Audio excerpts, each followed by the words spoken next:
evening, everybody. Thank you for coming. As usual, let us begin today's Dharma talk with the mantra of the universe in its purity, Om Nam, 7 times. Up, chant, please. Om Nam. Om Nam.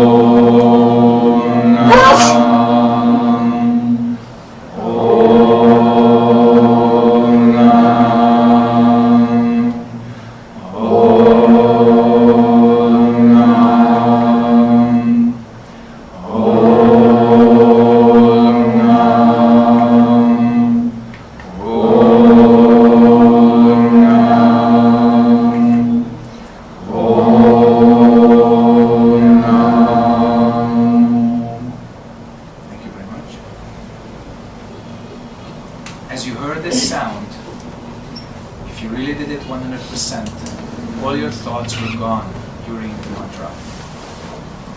We only heard the sound. And if you turn your attention, what is it that perceives the sound? You are practicing. Your practice does not depend on the form. Your practice does not depend on the robes that you wear. Your practice depends on your mind. This is very important. Zen, or our tradition, is marked by 4 very important principles. Most of you have already heard about that. But I'm telling you again because it's very important to hear it again, to know the hallmarks, the stepping stones of our path. And that is, do not depend on the scriptures. It's kind of funny to hear that in a library, isn't it? We have all scriptures here. Beautiful Buddhist books and sutras, and you can get pretty educated about Buddhism. So the first principle does not say, do not read, do not be educated.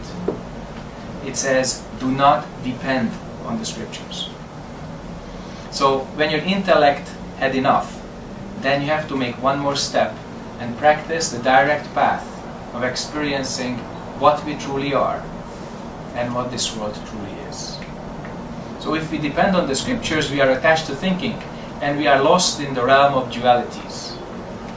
And this is why this first and very important principle tells us, advises us, do not depend on the scriptures.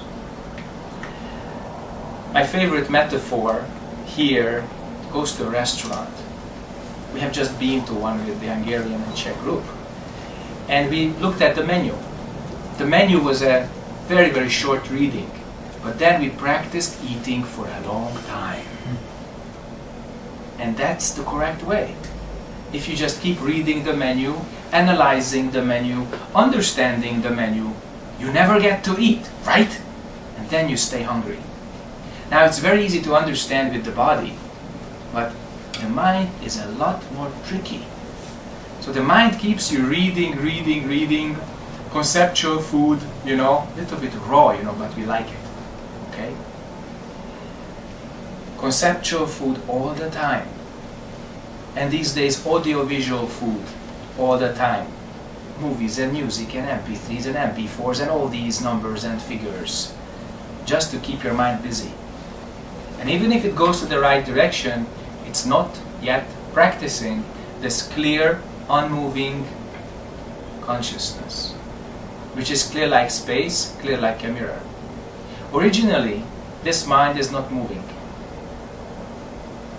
For that, we practice unmoving body and also unmoving speech, that is, silence. And then, this practice form helps us attain unmoving mind. Okay? So if we do not depend on the scriptures, but we take our time to use the scriptures, and then we embark on practicing directly perceiving what we are and what this world is, then we are on the right way.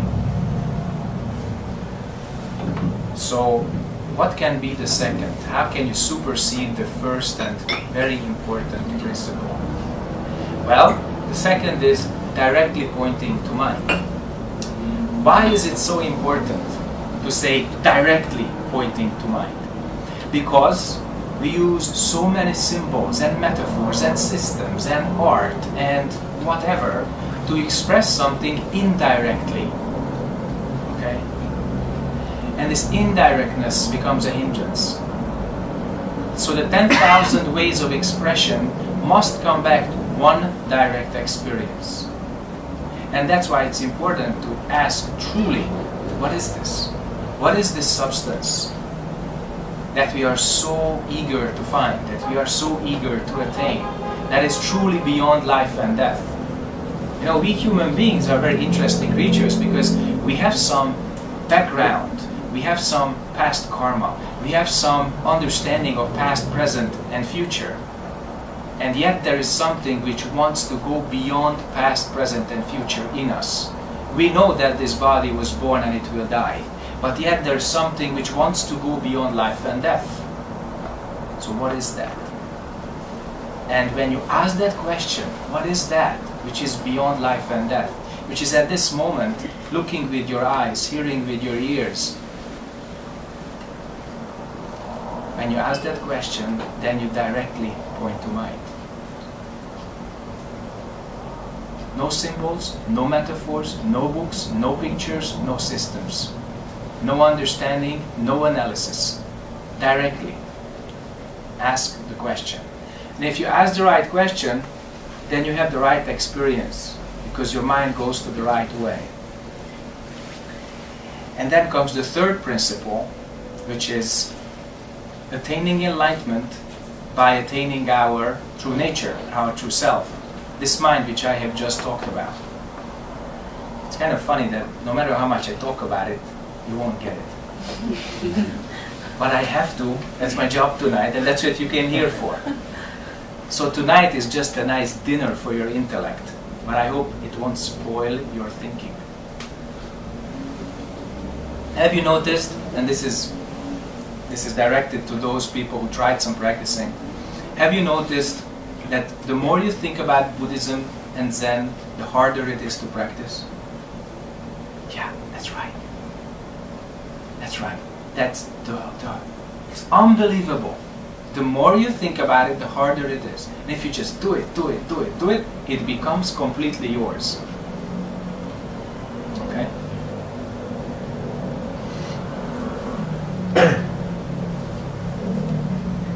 There was a family, and in that family the father said to the mother, tell the children to play quietly in their room. And of course, as children are usually, wow!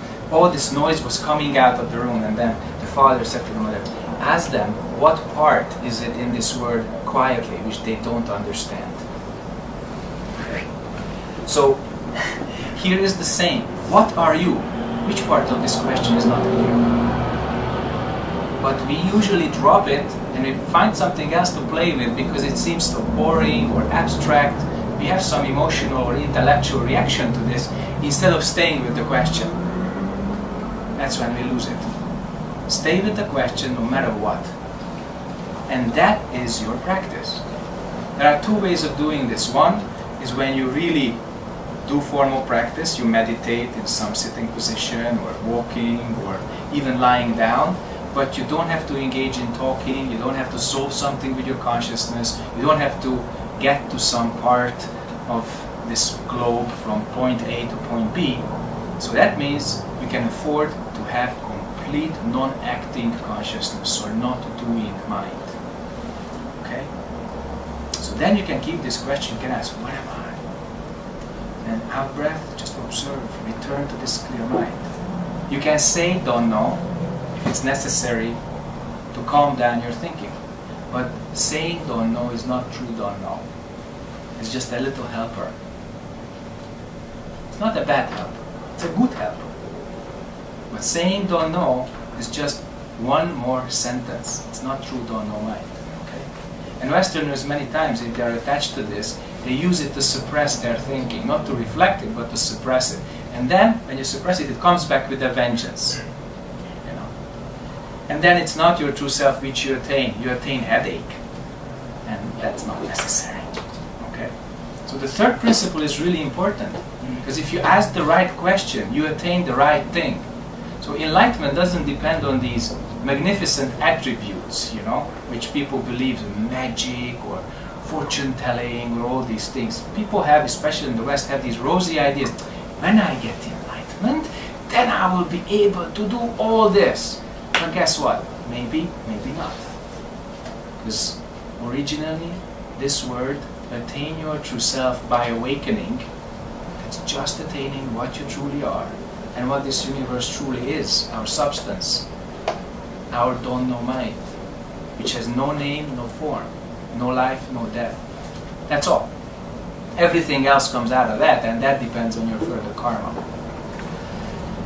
And the fourth one, you might wonder what that is.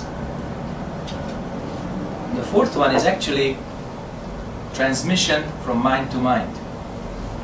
This transmission from mind to mind is important because it's not some secret word which the great teacher whispers into the ear of the young Zen master, and then the Dharma transmission takes place. The Buddha gave transmission in many interesting ways, and one of them was the flower sermon. And most of you know how that happened. In fact, none of us knows how that happened. We have a legend, but this legend is working pretty well. Okay? I presume nobody in this room was there, neither was I. So we don't know what happened, but the teaching value of this story is really high. So just for those who have recently not dealt with this subject, I'm going to say this story as it was to our tradition. On Vulture Peak, the Buddha was about to give a Dharma talk, but he did not speak. And many students, about 1,000 or even 1,200, they were there and they were waiting. And the Buddha did not speak. And everybody just started to look, what's happening? So these flags were going up in people's consciousness. What's wrong? Or what's the situation? And when the Buddha perceived that it's time, he just held up a flower. Okay. And then everybody was just mesmerized. Nobody could say anything, nobody moved, there was no response. But one person, Mahakashyapa, smiled. And then the Buddha spoke, and he says, I possess the eternal Dharma, the all-liberating Nirvana, transcendent in form, free from life and death, which I now transmit to Mahakashyapa. That was the first transmission. So there was a very interesting moment of mind-to-mind connection, and then, without understanding, the minds completely connected. Korea is interesting because this culture has a lot of that. Without words, without any visible happening, the minds connect, and there is a tacit or secret understanding of what's happening. That's undeniable. And it can work out really well. Mostly we build up our own walls of thinking, our own walls of emotion, because we defend ourselves. We want to keep our secrets, we don't want to let other people in, and that's when this mind-to-mind connection is not happening. But if you clear your mind and bring these walls down, then you can really connect to people openly, both intellectually and emotionally. And I have to say that the emotional culture in Korea, how sensitive people are to each other's 느낌, okay? How sensitive they are to each other's emotions, what they get and what they receive, is unbelievable. That's why it's a very good training ground for foreigners, because if they learn nothing but to put down their thinking and open up their emotions, they have already attained and gained a lot. That's what we went through, young Western monks, when we came here, some of us 16 years ago, some of us 17 years ago, some of the younger students 5-6 years ago. Now, that was a culture which we did not understand, but we started to feel. And that was much closer to this mind-to-mind transmission, because it was heart-to-heart, not thinking to thinking. thinking is very individualistic. It's very hard to identically share it. But feelings are kind of warmer and they are also differentiated, but that connection is much more palpable. You feel that, especially in Asia, whether somebody is connected to you emotionally or not. But then we have to really be careful. We have to take care of that connection. That's why here, people are very careful with communication, if you notice it. In the West, especially in America, okay, deal. So in Korea they talk about it for half an hour.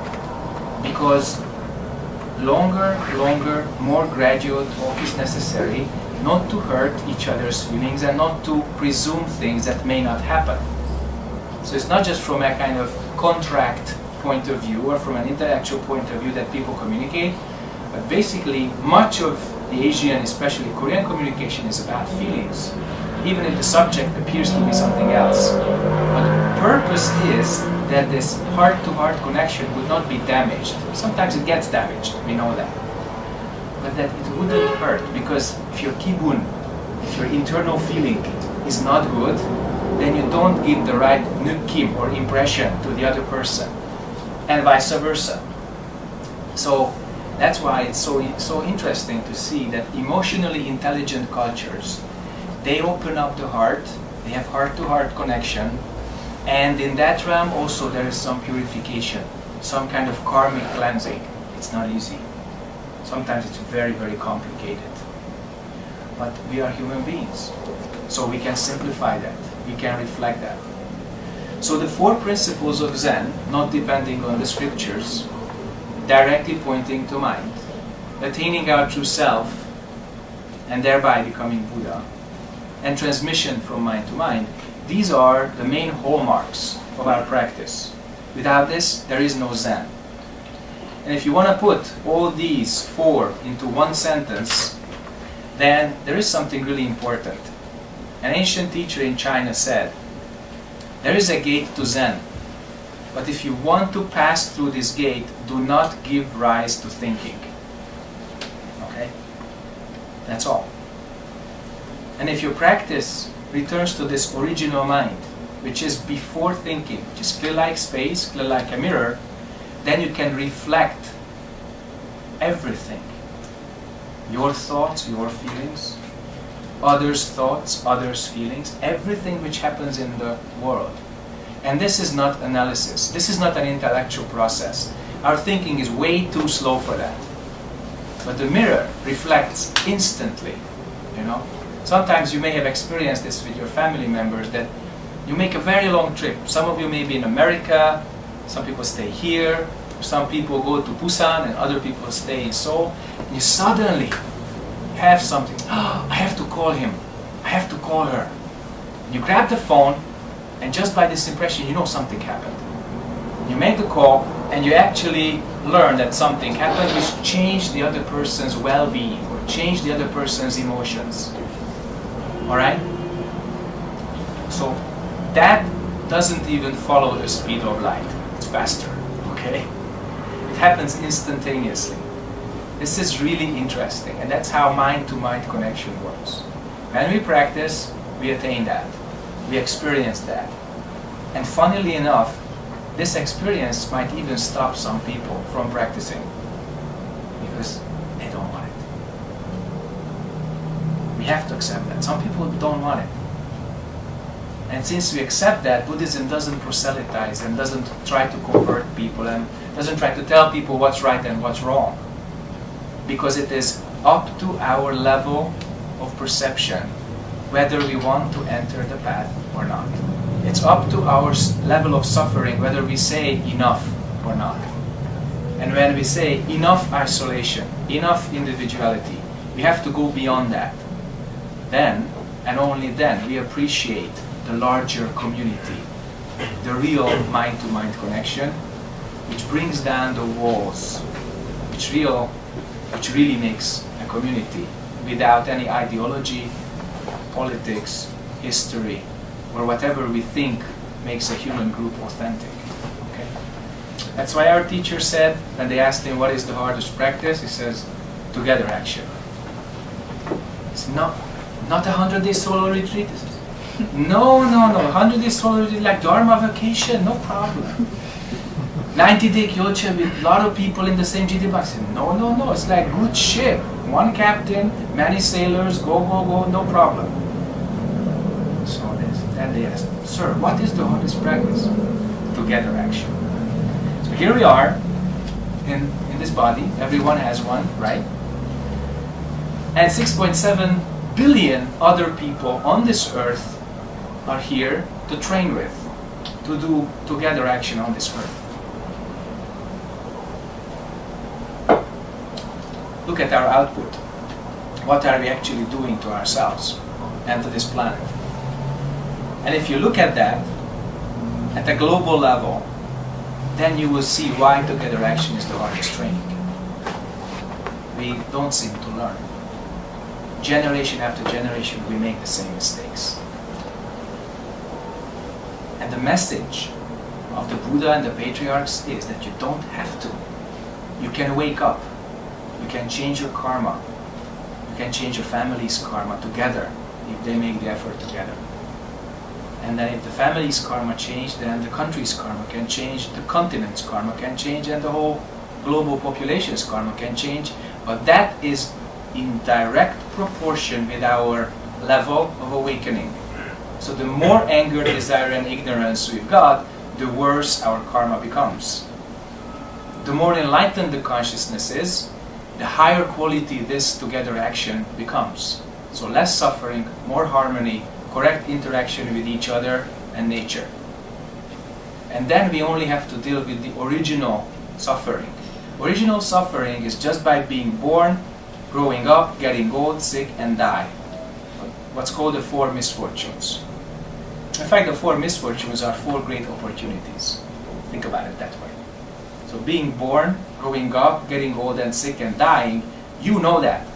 It's like the four pistons, the four cylinders of your engine on the way in your great vehicle towards enlightenment, because you know you will die.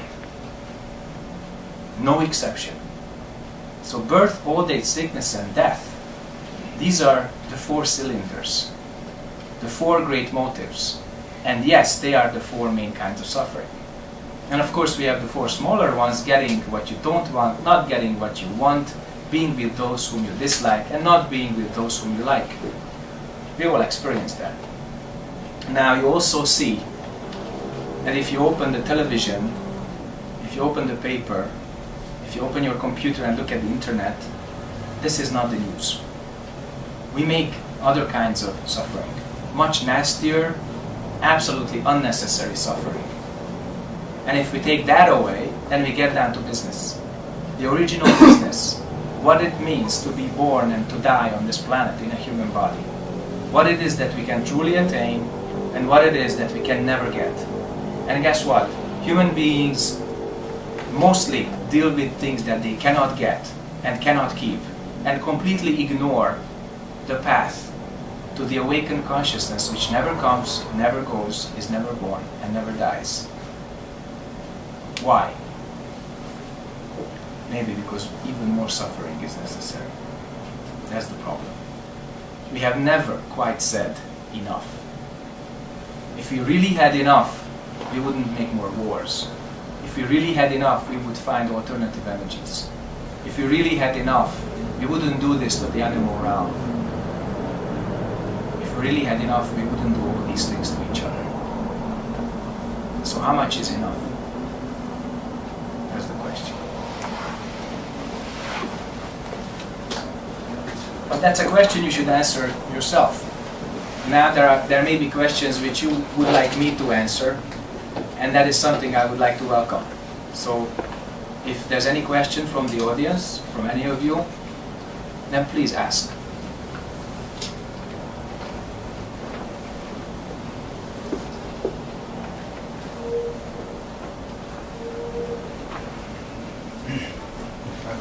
Yeah. Thank you very much for your master lesson. And I have some questions about the psychological movement or our mind and brain.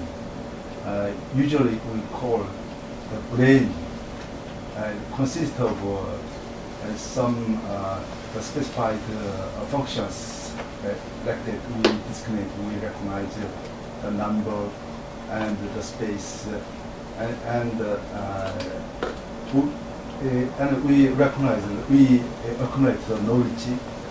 And nowadays the computer science and some the weapon technologies, our mind movements control the outer world, the machines.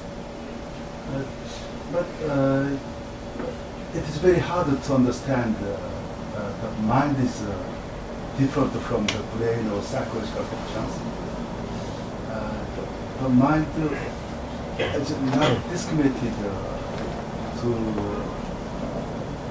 some functions of the brain, as we understand it totally, and it is not explainable. Is there any good method, good way to understand mind clearly? No.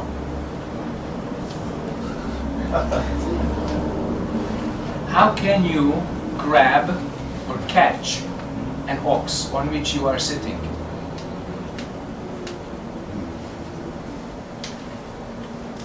You cannot understand the mind.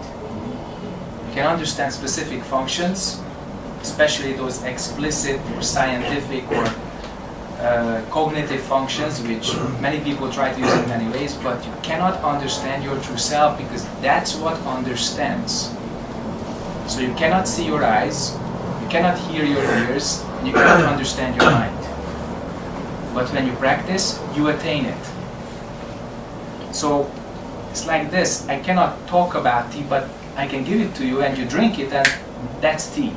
But no matter how much I talk about it, that will not be tea. That will be some cognitive reflection or understanding. There's nothing wrong with that, but it's partial, it's imperfect, it's impermanent, it's up to causes and conditions, the way you examine the whole thing.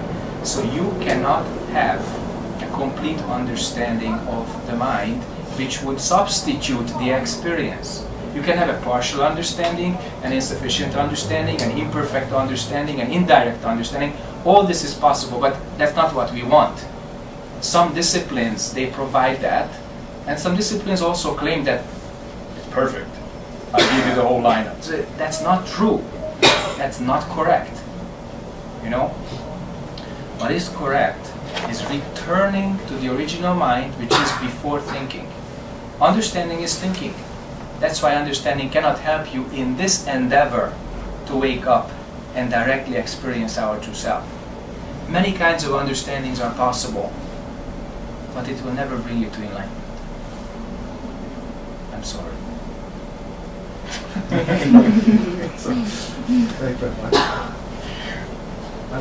More questions?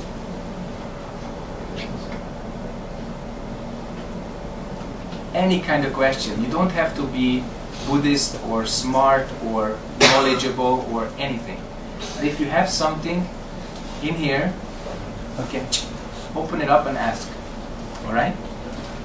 Yes, right there.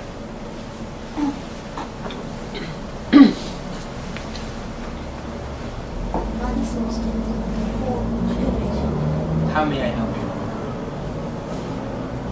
I think. Wrong. I think is wrong. How may I help you is the most important. That's where it stops. So together action means that we really share our time and space and what we see and what we hear, even what we eat and what we drink. So if the attitude is how may I help you, then there's always enough food, always enough drink, always enough houses and clothing and everything. And ultimately we can help each other on the path to enlightenment also.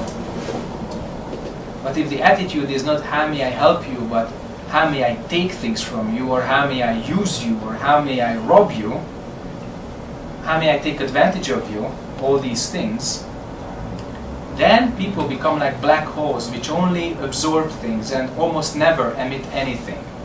They emit some radiation, but it's very rare. So if you want to have this how may I help you attitude, then it's like sun. The sun is giving out light and warmth unconditionally. And that's how may I help you. That's compassion, wisdom, and helpful action all together. All of them in one question. So to get correct together action is how may I help you. That's it. Good. Next question. Yes, right there. I have 2 questions. Wow, 2 questions. So one at a time, okay? The first thing is, if somebody killed himself or herself, what is going to happen? They will put more doors into the subway stations. What does that exactly? That means that we try to defend ourselves in the wrong way socially. So we try to put up barriers, but we don't fix the problem.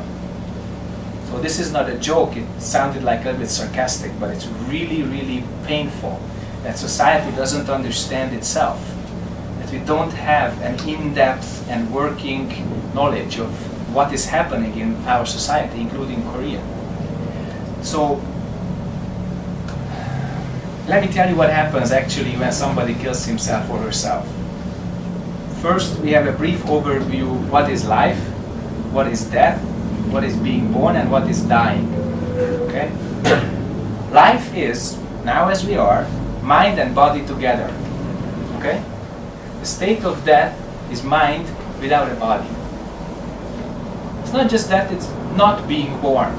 That sounds really gruesome and fearsome and people are afraid. It really comes from not really attaining the mind which is without a body. Okay? So, the state of being unborn means mind without a physical body. When we are alive, we call that a sentient being because the car and the driver are together. So we feel, we see, we think, we taste, we smell, we touch, everything registers through the senses in the consciousness. So that's life. Dying is much shorter than life itself, is when the body and the mind gradually separate. And the mind leaves the body behind and doesn't return. That's dying. And being born is suddenly to a little piece of flesh or even just a couple of cells, the mind is connected already, and then as this little fetus grows, the bondage becomes stronger, stronger, stronger. Then there's birth, cord is cut, sentient being appears. Okay? So being born is actually a process, long process, 9 months usually.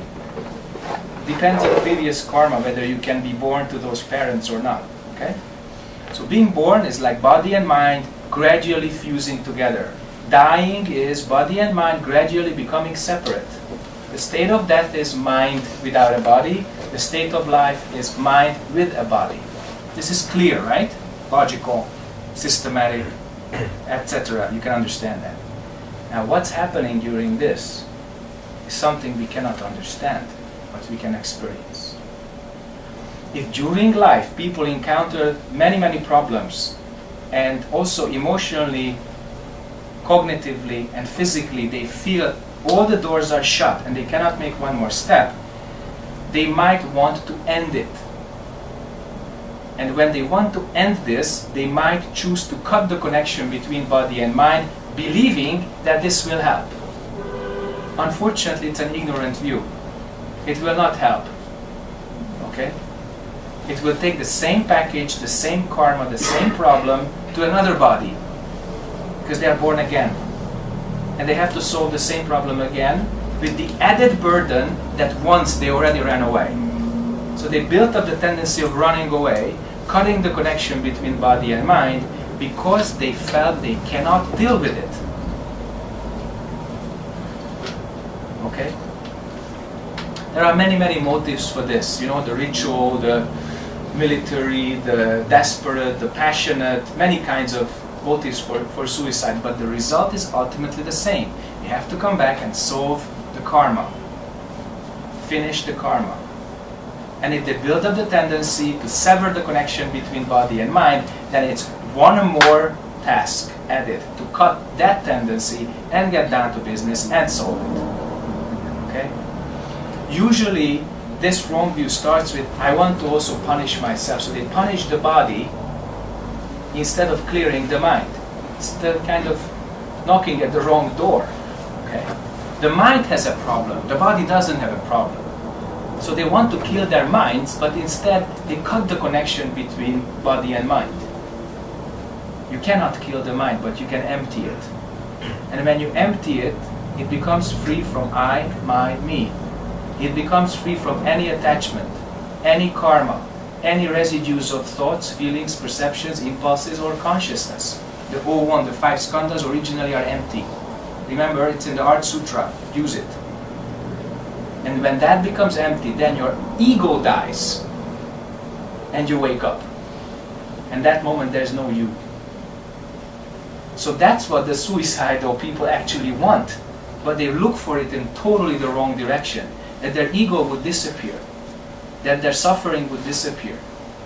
So if they understand this much, and it goes deep enough, they will never try that. And I have to say from my teaching experience that I had 3 people so far who approached me and they were absolutely on the verge of suicide, and that's not many.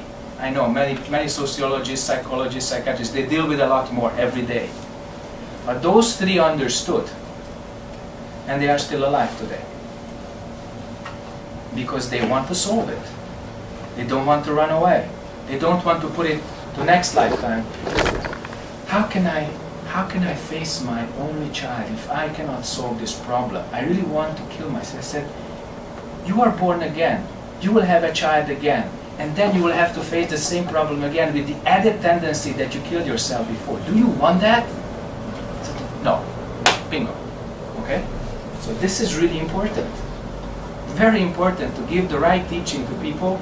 And guess what? Even if they are not Buddhist, they feel that it's true. I don't want them to believe anything. But based on their experience, they can easily see that the expansion of this realm is clear and trustworthy, and they can follow that teaching. And when they do that, even if they don't practice, their minds are kind of within the right understanding, within the right realm. So their delusions stop, even though they haven't done any meditation or chanting. Okay? 2 of them are practitioners, 1 is not. This one is very interesting. Lives close to the temple. He just found us. And it was amazing to see how his face changes over 1 year. So from time to time he called, one more time he came in like 3 months. And he has a very strong bondage with us. And we never ever turn away from him. And we never want him to practice. He's a grown-up man. If he wants, he can. But he says, oh, I'm finished. I said, Mishi, you are not finished. You are talking to me, okay? As long as you're talking to me, you're not finished, okay? So, this comes from this direct experience that if the body and the mind have the right view, or if you have the right view on body and mind, then you can help yourself and help other people. That is absolutely clear. So when people are around you and they are talking about suicide, you have to really look deep and decide over one thing. Do they really mean it or not?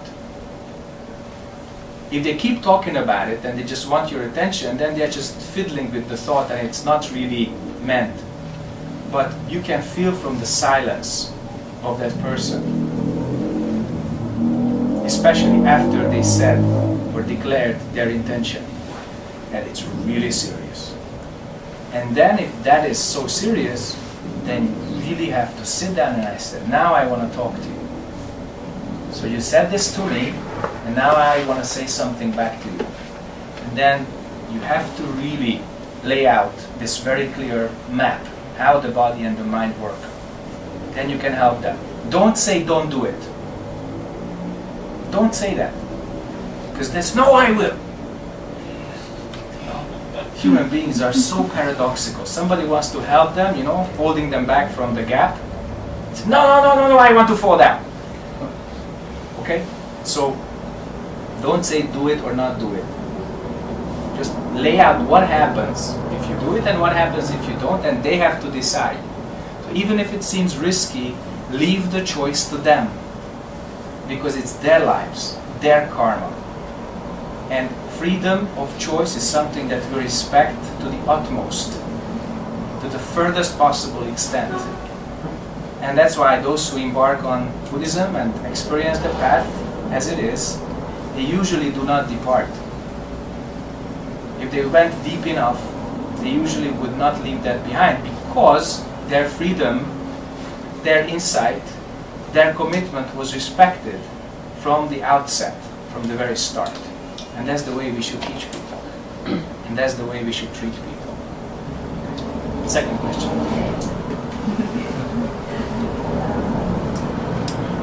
I love my mom very much, and I feel so lucky that she's my mom. And I know that I will die someday, and so same thing will happen to her too someday. But still, if that really happened, I feel like that's the end of my life and my happiness. It just, even when I imagine, it's just already so hard to deal with it. So, yeah, so how can we deal with the death of someone we love so much? Love them 100% while they are alive. And don't think about their death. Don't scare yourself. The projection is often worse than its reality. Okay? She's very old now. It's okay. But she is still alive. So love her 100%, help her 100%, and don't think about her death. If she gets sick, then help her. If the sickness becomes terminal, then help her through that. And you should know that your true mother never dies. She leaves her body. Okay? But the mind doesn't die. That's really important. So you will not see her in her body again in this lifetime, it's true. But she is not annihilated. She'll be born again. Very likely close to you. Back to the family, somewhere close. Okay? Because if you have such a good positive yin-yang, it's like radiating a light. And everybody wants love and happiness, so she will come. Oh yeah, absolutely. It's like the law of physics. The greater the attraction, the greater the force. Positive attraction, positive yin-yang. Negative attraction, negative yin-yang. So just cherish the karma and don't worry about it. Don't worry about the event. It will come and it will be natural and you will cry, but cry then, not now. Because now she needs your heart, not your tears. Okay. More questions? I have two questions. I have two questions. First, you said that our physical body disappeared. Our mind is still existing in the universe. Mm-hmm. Right? Yeah. My understanding is right? Yeah. Okay, then can you prove it? There is a still mind after the death, the physical death. I don't have to prove it. Then how can we believe that there is a still mind? You don't have to believe, but you can experience it. Experience. Absolutely. And my second question, if there is a mind... You are really in a hurry. It's connected. So just don't rush. Don't rush. Step by step. Okay? So the teaching never says believe what the teacher says. Okay? We start from visible, audible, clearly kind of attainable reality as we are right now. And based on the experience of practicing, the teaching appears. Okay? but it doesn't presume that you will believe it right away. If the direction of the teaching is appealing to you, then you can follow that. And as a side effect, you experience everything, including the answers to your questions, including the solutions of your karmic problems, including everything that is necessary for you to see and hear and cognize in your mind. So that's the way the path works. My words never substitute your experience. That's why I said you cannot understand the mind. That's why I say I don't have to prove it. Your experience will prove it. Okay? So, you have been in this industry for over 15 years. You were one of the first Sunday class students at Hagyesan. I remember that. So, Gosarim is a long timer. That's why he's asking such a question, you know? And that's wonderful. Because again and again, coming back to the starting point, the difference of words and reality is very important. And I never want you to believe my words or any teaching words as reality, because it isn't. It's just pointing that way. Okay? It's just a finger pointing to the moon, not the moon itself. So, practice, practice, practice. And if you experience that this teaching is wrong, then come to me and say, Sunim, we have a problem. Okay. What's your second question? Yeah, my second question is, if there is a mind that always exists in the universe. Oh, you didn't say always. You make mind, you have it. Okay. You don't make it, you don't have it. Then the mind is they're very individual. They are such as after my day pass, physical pass. Still there is a Idongsu's mind in the universe. Well, Or yeah, it's different from your mind. Or your mind is and my mind is different from each other, or yeah, is the same. right at this moment, Hidongsu's mind and Chongan's mind, same or different? Probably different. Probably different. We say head of a dragon, tail of a snake.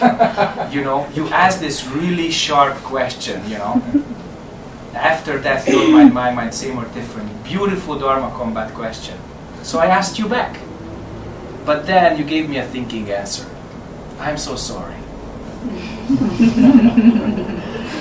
But you know, More practice this. yeah.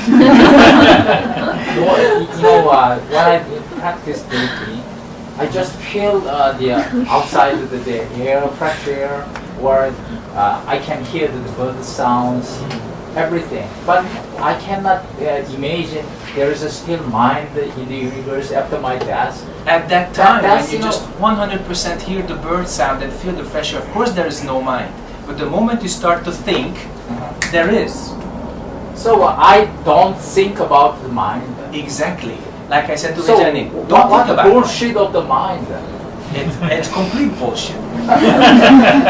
So I don't understand that after the physical, the body has disappeared, there is a mind in the universe. I don't think that. I don't think. Totally. So. I give you a little metaphor to kind of calm down the intellectual upheaval. Okay? Suppose this is also a cup and not a strainer. There's water in here, and this goes into another cup, and this is broken. That's how mind is going from one body to another. Okay? So, if there's water in the cup, and the cup is broken, then the water goes into another cup. Alright? But if you heat it up, and the water evaporates, then there's nothing to go from one cup to another. And if the air cools down again, then it makes rain or evaporation again, then the drops appear and they're born again. Is this clear? Yeah, that's very clear. Okay, so if you have this understanding, that's enough. Because like I said, directly you cannot think about this. Directly you cannot attain this by thinking. It remains at the level of metaphors. That's why we have to give good metaphors. Alright? So I'm giving you this metaphor with the two cups and the water and the evaporation and the kind of condensation again. If it condenses again, then it becomes water again. That means if you make life and death, you're born. You don't make life and death, you're not born. Okay? Very few people are actually at this level of choice, because we are so much attached to our karma that we want to see again, hear again, sense again. We have leftover anger, desire, ignorance. So that, boom, just launches you to your next birth to continue what you haven't finished. But originally, there's nothing to start and nothing to finish. We make that. Is this now better? Much better. Thank you. Yes, I agree. It's okay. 100% agree. Wonderful. Next question, please. Thank you.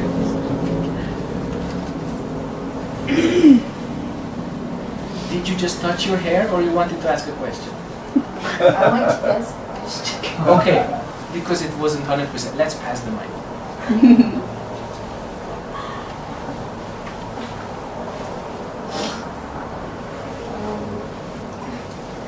I believe everybody in the world become a Buddhist. There will be the day this world becomes so peaceful. That's what you think. That's what I think. But when I was a child, like 7 or 8 years old, I always wondering why in the Old Testament, Mm-hmm. yes, in the Bible, Mm-hmm. and the people, Jewish people kill the lamb to worship the God. And I always wonder why the cute lamb has to be killed. You should ask a rabbi. And why, I mean, if I were the cute lamb, I wouldn't want to be killed to show the respect to God. It's nothing to do with my blood. And I believe that is totally wrong. And sometimes when I talk to Christian people, I got the feeling their brain is totally brainwashed. And I'm sorry, is that? and sometimes I feel like I'm talking to the world. And plus that in Genesis, in the Bible, it's talking about the gods gave right to human beings to control, to manage the earth. And that's the beginning of our problem. Because Western, sorry about that, Western people here. So because Western people have that idea, they have very strong that can waste the earth. Because it's ours. Okay, this is the third problem that you mentioned. What's the question? So the question is,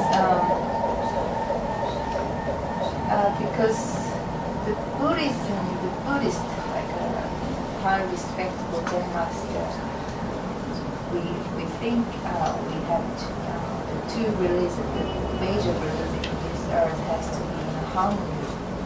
And I wish that happened.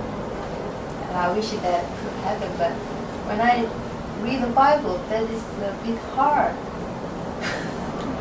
What's your question? My question is, I think Buddhism, I don't know if that is question, but I think Buddhism is the best. And I think Buddhism is the only hope that we have in human being.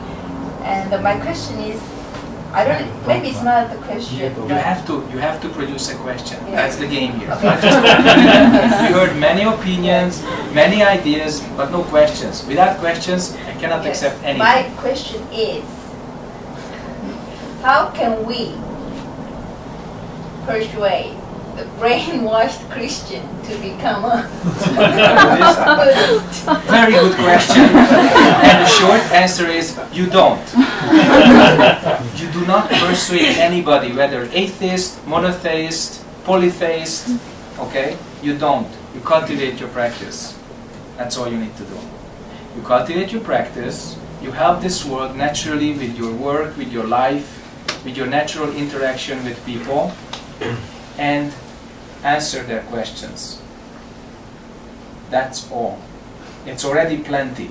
So practice, work, help this world, and if there's any question, you answer them.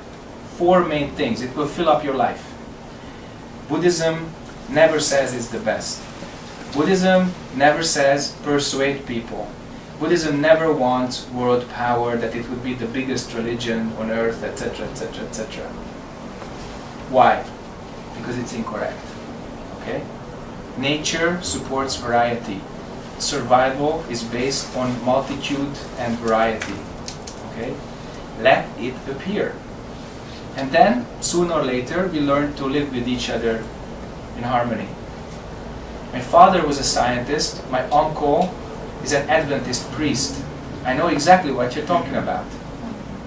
And my mother is a pediatrician, and her brother is my uncle, who is an Adventist priest. Okay?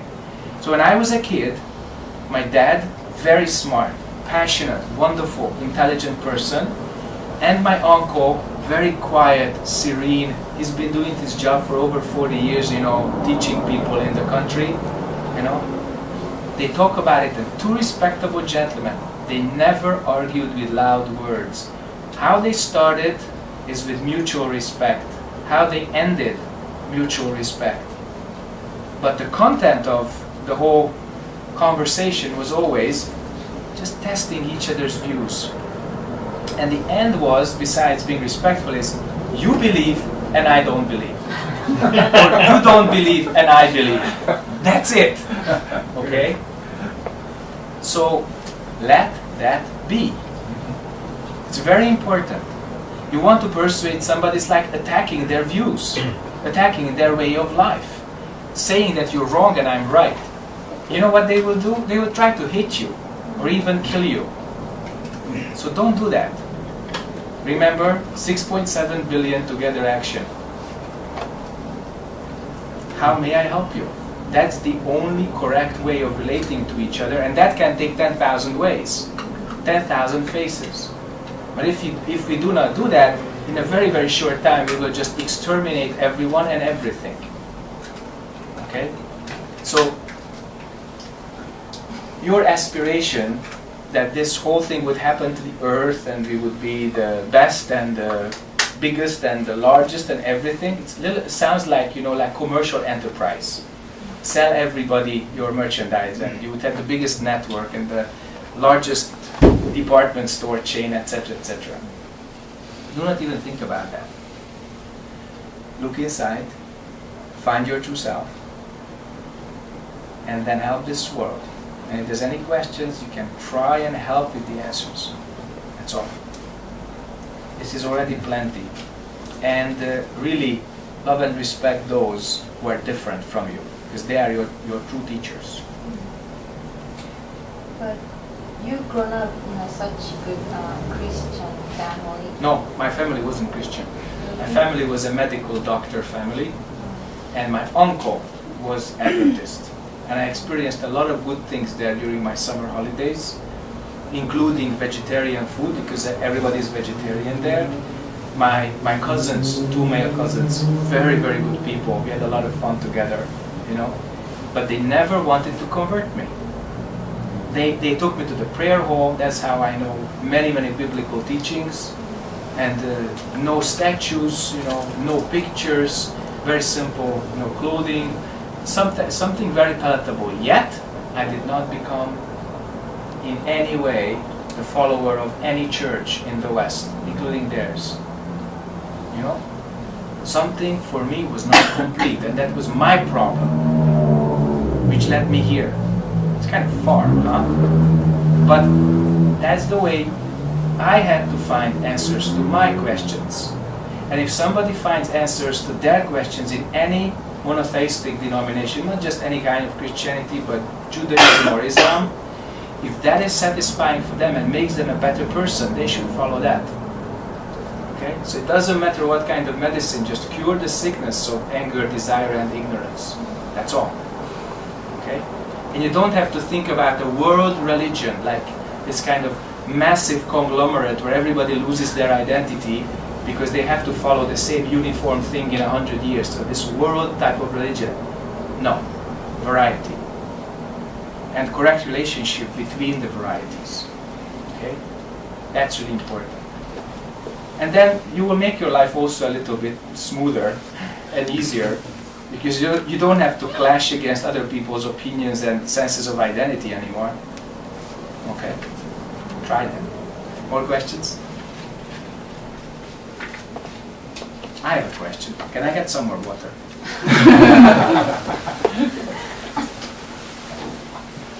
Thank you.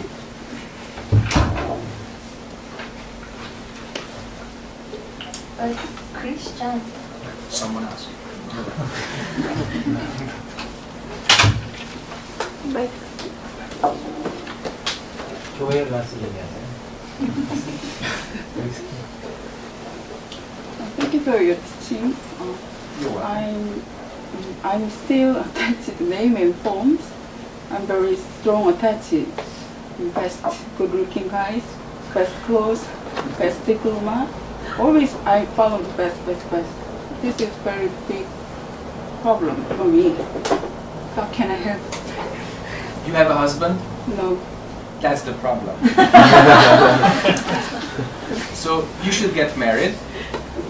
Husband has a good job, and then you can buy whatever you want. No. No, why not?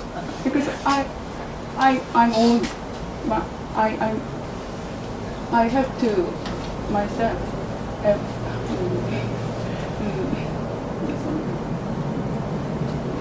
I can do everything for myself.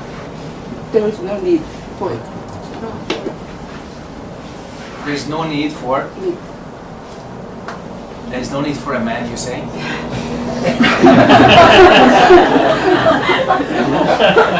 Are you sure you know everything about this world, which most of us does?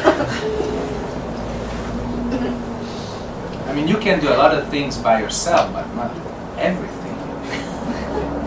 I believe completely emptiness this living form, but I still attach it very strong. So, if you don't want a husband, then you have to really practice hard. To empty yourself from all that desire which would naturally function in a family and would be under some kind of control by husband and children, because if you have a family, you know you cannot have just these desires for yourself. You have to have at least that kind of taste which actually pleases your husband and also helps your children.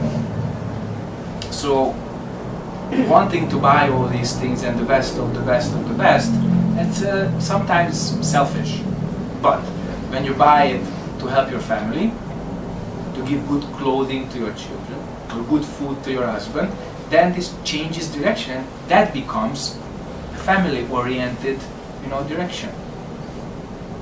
But if you don't want that, then cut hair, become none, become completely empty of these desires, and that's another way. Which one do you want?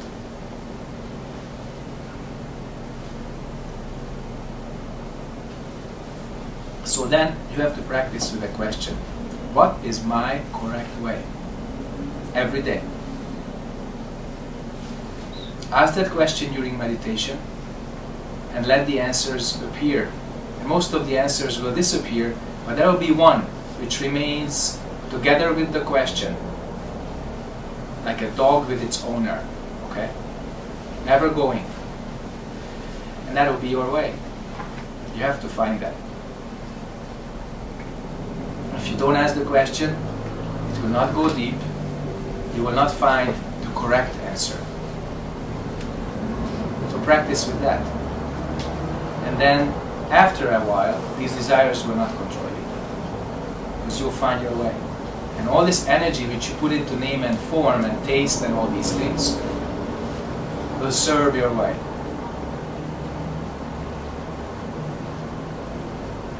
Good question, good answer. Useless question, useless answer. It was a good question. So, more questions?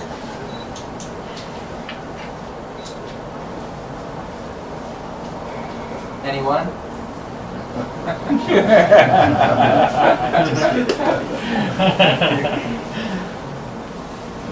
have one more question.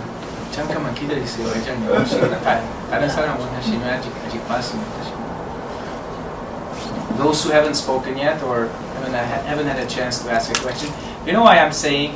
Because if you're not sharp and you don't put up your hand, you stand no chance. We have some veterans here. Okay? And the veterans really just boom hit it at the right there. Okay.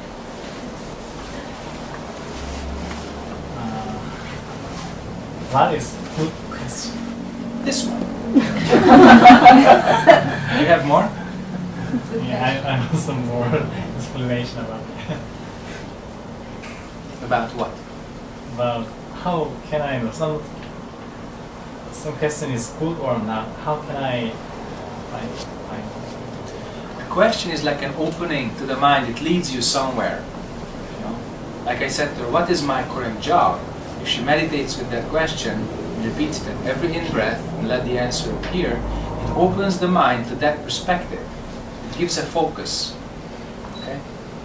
If you ask the wrong question, that means it leads you to something either shallow or something like suffering, something which is useless for your way. It's just going around. And if you just go around, you lose energy. You don't progress. You don't wake up. You're just covered with what you see, hear, taste, smell, touch, and think. We call that small questions. The great question is going straight. The great question is going beyond thinking. The great question is helping you on the path to awaken. So, if I have a good question in my mind, then I can get some kind of energy from that. Actually, you can get energy from your karma which you're not attached to. There is no kind of extra pocket next to the question. Now, from here I can really get some more, you know. No, it's not like that. You invest, and all of us invest our energy into thinking, feelings, the division of past, present, and future. This karma is all created by the mind, and all this creation takes energy. And when you don't make these things, when you return to the mind which is the source of thinking, or before thinking, and all this energy which you put into some name and form, come back. There is nothing extra, but there's infinite at hand, except that we cannot use it. It's like being surrounded with ice and dying of thirst. But if you melt the ice, it becomes water, and then you can drink that. If you refreeze it, it becomes ice again, and you cannot drink it. Does this make sense? Good. Great. More questions? Don't be shy. There's nothing to wait for.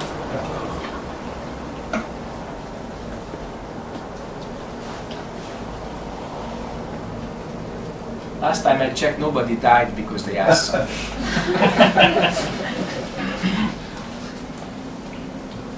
Yeah, Bosani back then. Now she's a real Sunday class member. First time she appeared was 16 years ago at Vagas.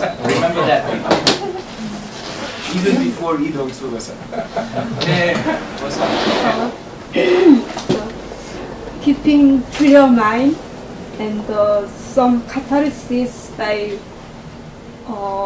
play or dance, music. What is difference? Bosani, very good question. Catharsis comes from Greek, means purification. Okay? So when we see these things in theater, or sometimes even in movie, or outside in life, or even some good TV program, very rare but sometimes appears, you feel this cathartic thing, and sometimes you cry, sometimes you just stop thinking and you become one with that. That's purification, because at that moment you are purified from your I, my, me. That moment you have compassion, or some wisdom appears. And art is, can be, not always, can be a great carrier of that. But keeping that, for that you have to practice. Because your catharsis, your pure mind or purification experience depended on the theater or television or show or anything which externally helped that. So that means you are not yet independent of the sensory realm. But somehow the sensory realm, our matrix, could produce something which was like an awakening experience for you. The Greeks had a very interesting concept for that. It's called taumazein, means to wonder. Not wonder, but to wonder. Okay? And that was the purpose of art. If you read into the old aesthetics writings, it was very interesting to see that they understood exactly, even without the Dharma, or the Buddha's Dharma there, what is the job of art? Not entertainment. Entertainment is a partial purpose, but to produce this catharsis, this purification, which gives rise to compassion and wisdom. It's there. You can read that. So when that happens, it's wonderful, but you cannot keep it by going to the theater every day. Because you become, after a while, immune to that. Too many theater plays, then the effect stops. Okay? It's like being resistant to antibiotics after a while. So, how do you keep that mind? That's why Sun Tzu used to say, attaining enlightenment, very easy. Keeping it, very difficult. For that, you have to practice, and the mind has to become independent of the external experience. Okay? So that you could keep that mind and use it in any situation, under any conditions. But valuable artwork, and in fact that's how the value of art is measured, not just the technique, not just the virtuosity, not just the typical historical age, but you listen to it, you see it, and you just feel that you are not yourself. You just disappeared in that. Anytime you go to a great performance, when the whole thing is finished, there is about 1 or 2 seconds of this deep silence. And for that, it's worth it. For that 1 or 2 seconds, complete non-moving. And then the applause just bursts out like thunder. Okay? But if it was too good, too pleasant, too sweet, then they clap their hands right away. Right away. No silence. And if it's bad, then there's and then the audience always looks at you. Do you understand what's going on here? So, something like that. Then no connection, no understanding, no one mind. But when there's this kind of magical, mystical silence of 1, 2, sometimes even 3 seconds at the end, whether it's theater, music, or even movie, beyond description. It's beyond words. Boom! Then the applause bursts out because everybody had that moment. Okay? So that's what art can give you, and it's fantastic. It's very necessary. But to keep that mind and make it become yours really, for that practice is inevitable and indispensable. And that's why I so much appreciate that you are one of the founding members of our Sunday class. We started at Vagyasana. And you're still here. Thank you so much for your art practice. Yorobun, last 2 questions. Imagine that. We are flying with our time. Anyone?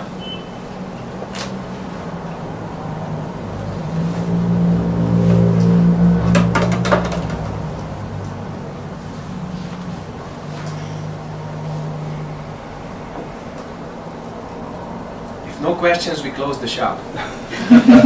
Which is also okay. Just don't want to close it too soon, because if Sweet, but why didn't you wait some more? Well, I'm waiting.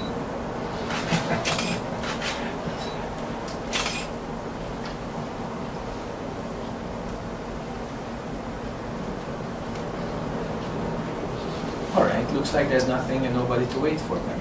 That's also good. So, I very much appreciate everybody's clear attention. One more question. That's like a curtain call.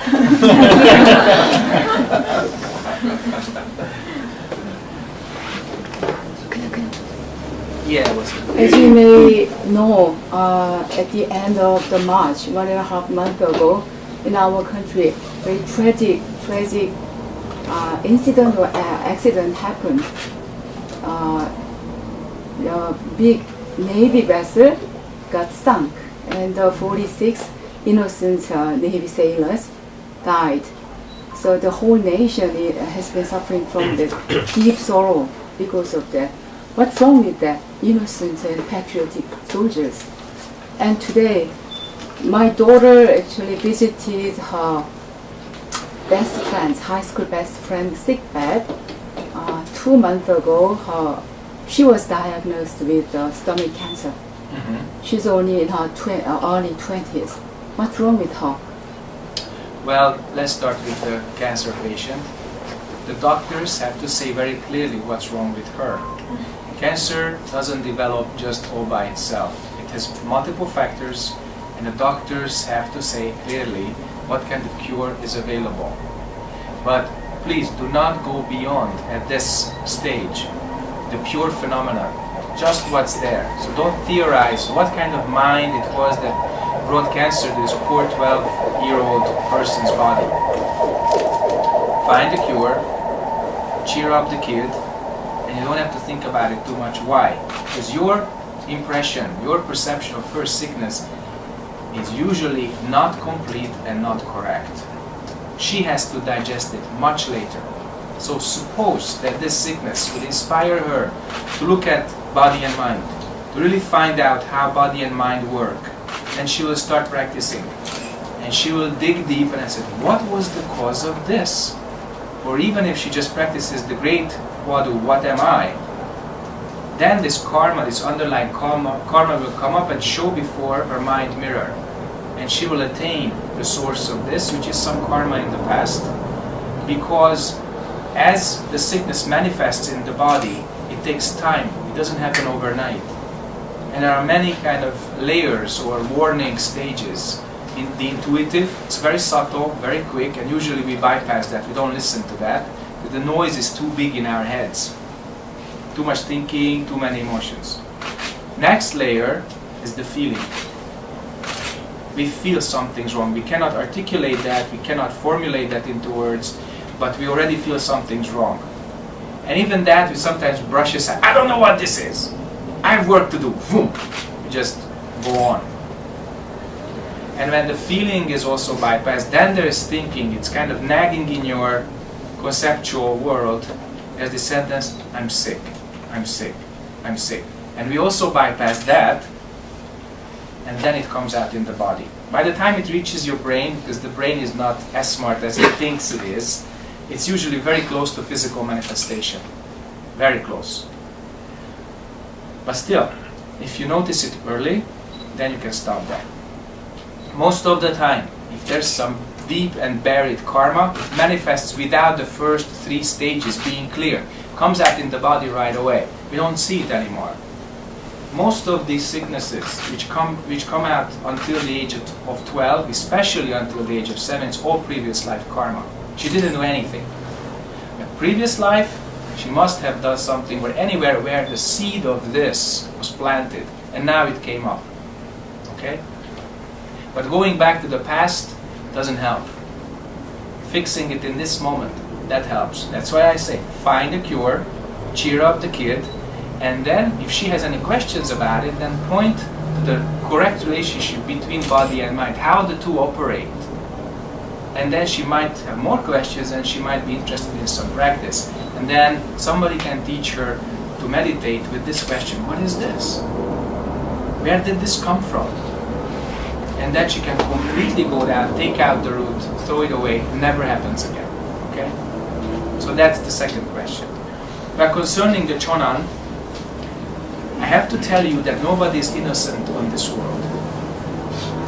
Everybody was born with some kind of karma. Those people were born with Korean karma, and the time for them was to be on that boat in the capacity of being a sailor. So then they met whatever sank the Chonan, and now it's suspected that it was a torpedo. Why? These destroyers, especially the 1,200-ton super-class destroyer, the Chonan wasn't just a vessel hanging around, okay? It was a very, very high-class warship. They don't just explode or sink or these things. Especially that it sank right away, especially that there was a big explosion, especially exactly at the back of the ship, you know. it was not an explosion inside, as the analysts would say. I wasn't there, but I had my own training, okay? And it's clear that something happened. They haven't proven anything yet. But when people become soldiers, as I did my national service for 1 year, we take a risk. And this risk is that we get injured or dead. That's it. Those people have the karma to defend their country in any eventuality. So they fell victim to this event, whatever it was. Okay? And there's nothing special or nothing cruel about that. Think of it as part of our group karma. If there is an invasion in this country, history shows even the monks took weapons and they defended the country so that they would not be exterminated. So Santesa, monk's army, everybody knows that. Yeah. So this is really important. Not special. It's painful. It's tragic. But it's part of life. Okay? Just like part of being born is that the mother suffers. Child also, but mother also. So it's tragic, but it's part of our lives. And we have to see that as long as there is duality between group karmas, that is national karmas, there will be wars, warships, peace treaties, etc. It's not special. We make it, and if we don't make it, we don't have it. Whenever I hear that kind of tragic and sad story, yeah, I feel like I'm heartbroken so much. Sometimes it can affect my everyday life. I don't think I'm a very sympathetic person. I don't think I'm a humanist, but by nature I'm too vulnerable to that You kind have a of very thing. tender heart, and your emotions So are reacting very. Is there anything I can do to help them or to improve the whole situation Yes. just a little bit? Yes, you can. What can I do? 108 bows every day. It's basic. And one samosa mantra. Is what happens then that you turn your emotional reaction into compassion and strength. If you're not strong enough, your emotions will control you. And although there may not have been anybody related to you on that ship, you still go into an emotional overreaction. Some people go into emotional panic just because they are too sensitive and their center is not strong enough. And if panic would help, then we say, okay, do it. Because ultimately it would help, but panic doesn't help. Panic means you lost your center. You lost the moment. You lost here and now and the ability to act clearly. So that means you cannot help. You see the doctors who go with the emergency car every single day to many tragic accidents, they have almost no emotional reaction because they have to do their jobs. It doesn't mean that they don't feel it. It doesn't mean they don't get mortified when the patient dies right in their hands. But they cannot afford to lose their function. They cannot afford to lose the moment. So don't lose the moment. Don't suppress your emotions, but don't follow them. And if you don't do that, then you remain capable all the time.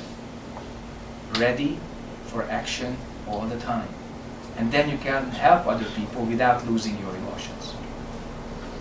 So this is a very good question because sometimes we have a lot of thinking and our thinking just pushes us into chaos, panic, disability basically. Completely can disable you. Or sometimes your emotions do the same thing. But if you bow and you do some mantra, then you attain this unmoving mind, this stronger center. And then anything happens, you completely connect to it, but you're not attached to it and you're not controlled by it. Remember that, it's really important. Sometimes people want to detach, not correct. But when they are attached, they are controlled by that situation. Also not correct. So keep this clear mirror consciousness, but become one. Okay? It sounds paradoxical, but it's possible. If you practice, you can do that. Okay? That you reflect clearly, your mind is 100% one. Alright? So when you do that, you feel everything. You have all your thoughts, but none of them controls you. None of them takes the kind of leading position. Then you can always stay clear, you can stay clear and help other people. Okay? So I hope all of us practice and find this clear and unmoving mind. And if we do that, then we never lose our center. We never let emotions or thoughts control us.